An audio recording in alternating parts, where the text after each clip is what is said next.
रायगड जिल्ह्यात शिवसेना आणि राष्ट्रवादीमधील वाद सुरूच आहे। मी मंत्रिपदासाठी हपापलेलो नाहीये अशी टीका मंत्री भरत गोगावलेंनी सुनील तटकरेंवर केली आहे।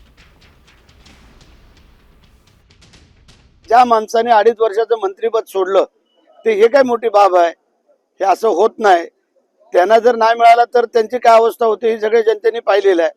त्याच्यामुळे आम्हाला एवढं काय आम्ही हपापल्याने लपापलेले नाही आहोत हे लक्षात ठेवा। ज्या माणसाने 2.5 वर्ष मंत्रिपद सोडलं त्याच्यापेक्षा मोठं पण काय असू शकतं? महाराष्ट्राच्या इतिहासातली गोष्ट आहे। तुम्ही पाहिलं असेल हल्ली जिल्हा परिषद पंचायत समितीचं सदस्यपद नाही दिलं तर लोक इकडे तिकडे होतात। आम्ही 2.5 वर्ष मंत्रिपदाचा त्याग केला, ह्याच्यापेक्षा काय मोठं असू शकतं? याने काय आम्हाला शिकवावं? आता isakal.com आहे देशातील नंबर 1 ची मराठी न्यूज वेबसाईट। प्रत्येक अपडेटसाठी isakal.com ला नक्की भेट द्या।